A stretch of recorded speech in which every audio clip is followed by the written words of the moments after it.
Fala galera do canal, estamos de volta para mais um probleminha, dessa vez do volume 4 do Moisés, capítulo 6, sobre relatividade. E esse é o problema 3, um problema curtinho, mas muito interessante, que diz mais ou menos assim: demonstre que duas transformações de Lorentz especiais sucessivas na mesma direção, com parâmetros beta1 V1 sobre C e beta2 V2 sobre C, equivalem a uma TL única, uma transformação de Lorentz única.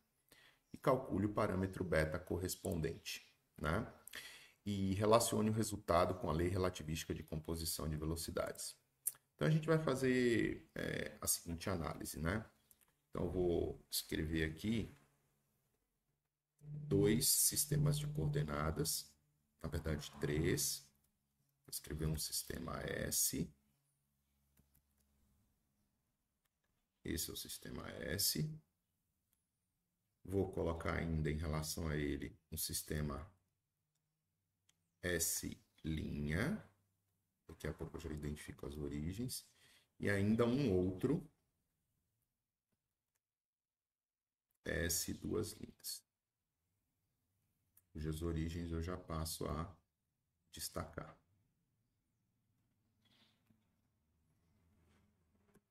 Então, esse vai ser o meu sistema S, meu sistema de referência S, de um observador inercial vinculado a ele, cuja origem é essa, esse observador está em repouso.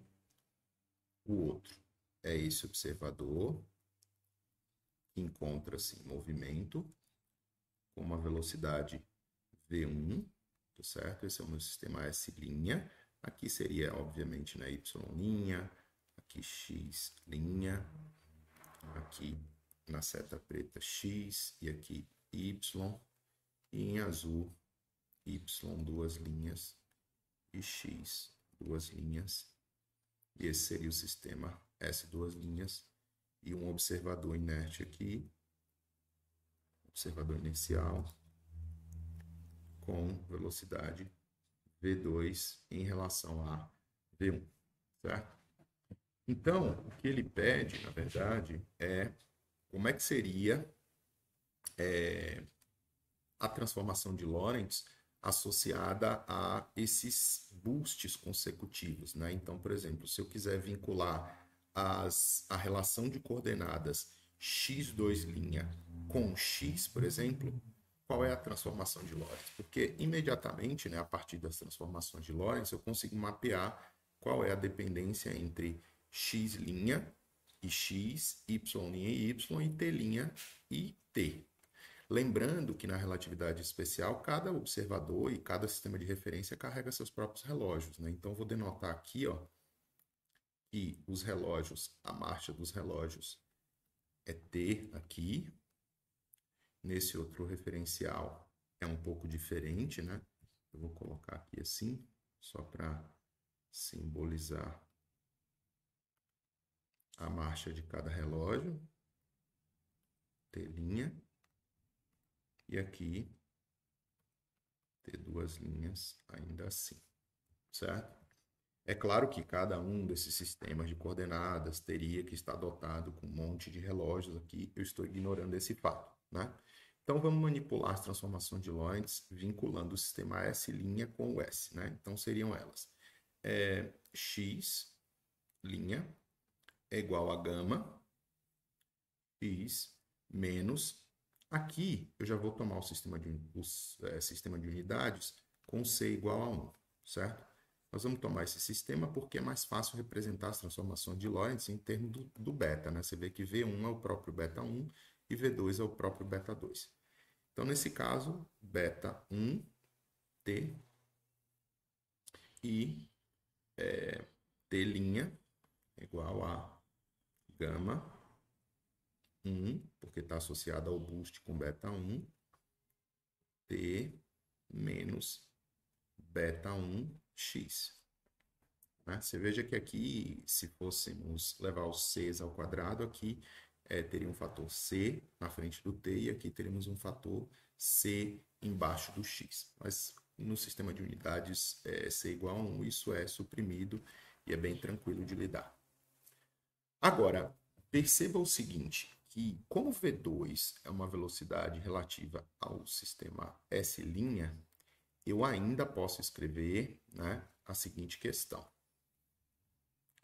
X2' vai ser γ2, o segundo boost, X'. Ou seja, é V2 não relativo a esse sistema, é V2 relativo a esse sistema, certo? Então, depois nós vamos descobrir como que é a relação associada, né, do sistema duas linhas para com o sistema sem linha para esse boost. É justamente o que Moisés pede.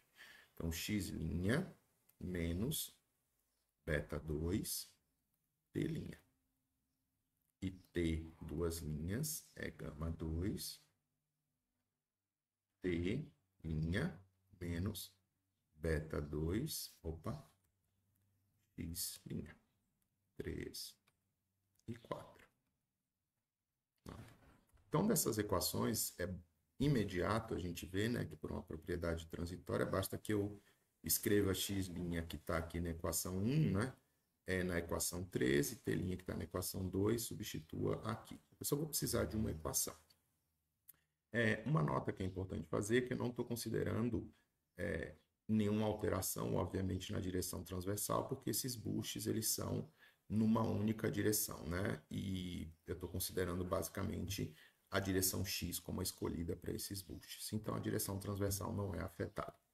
Então, dito isso, na 3, eu faço X, 2' é igual a γ2, e eu escrevo γ1,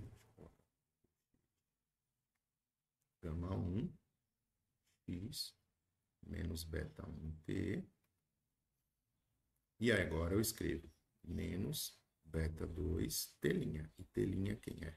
Pela 2, γ1T menos beta1X.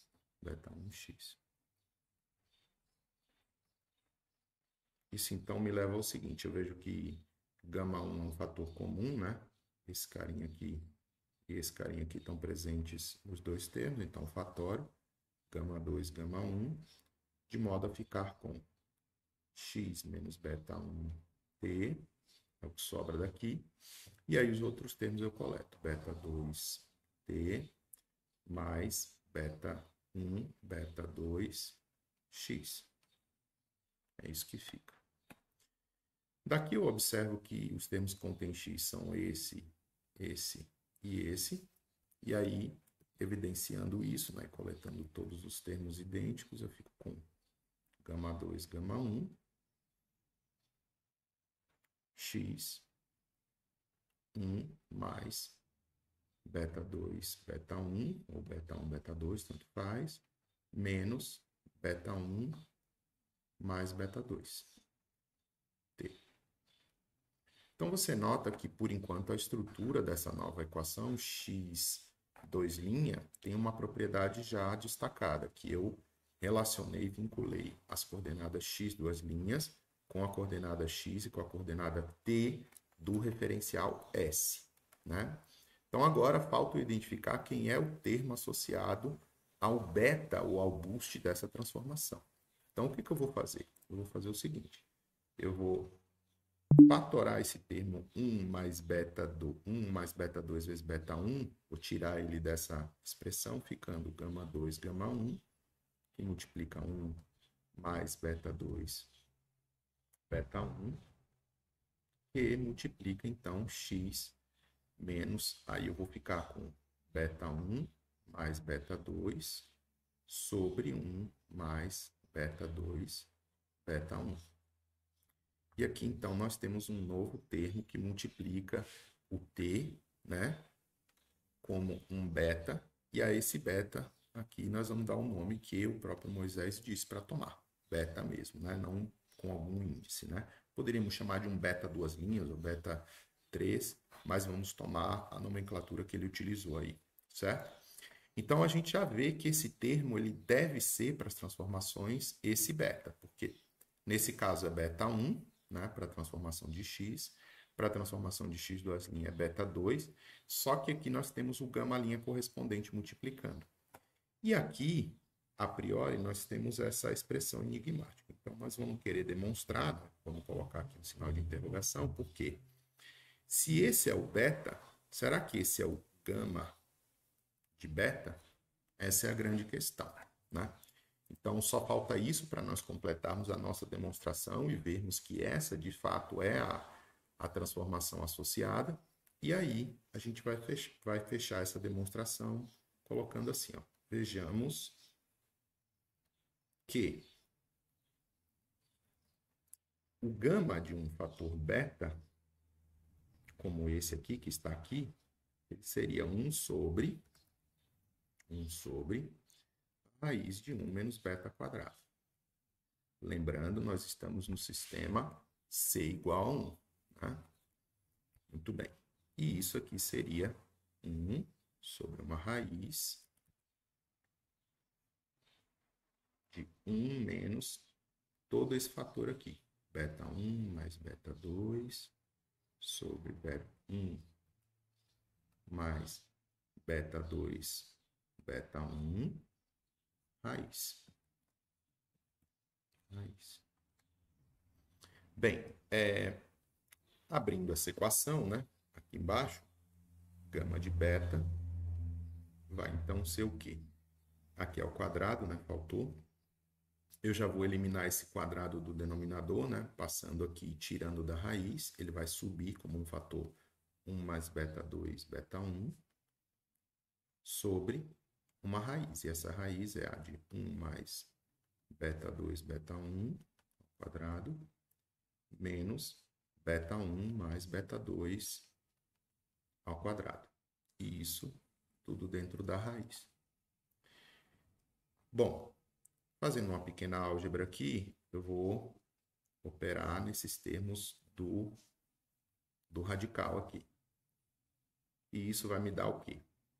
1 mais 2 vezes beta 1 vezes beta 2, mais beta 2 ao quadrado, beta 1 ao quadrado. Então, abrir esse primeiro produto notável, menos beta 1 ao quadrado, menos beta 2 ao quadrado, menos 2 vezes beta 1, beta 2.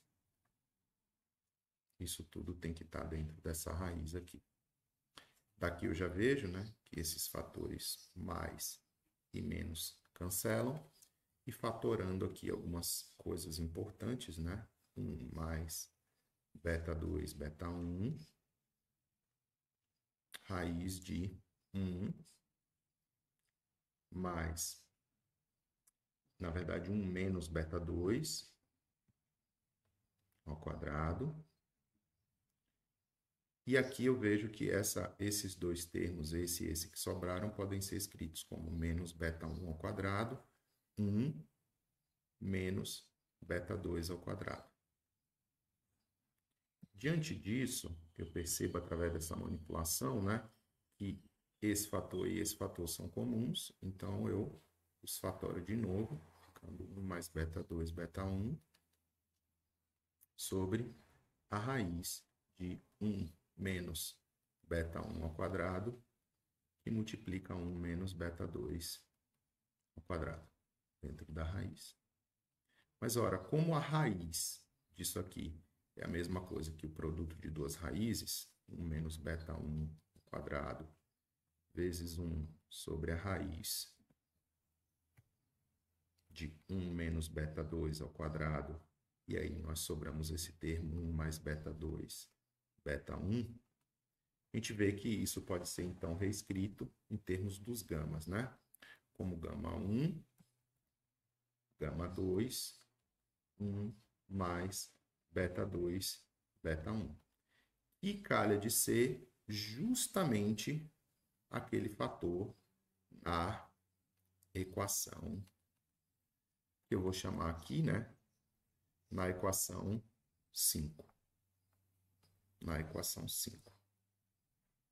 Né? Então, a gente poderia dizer que esse é justamente o fator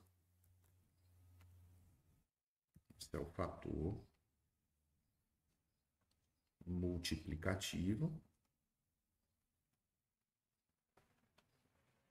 na equação 5. Então, portanto, a gente tem definido, né? Portanto,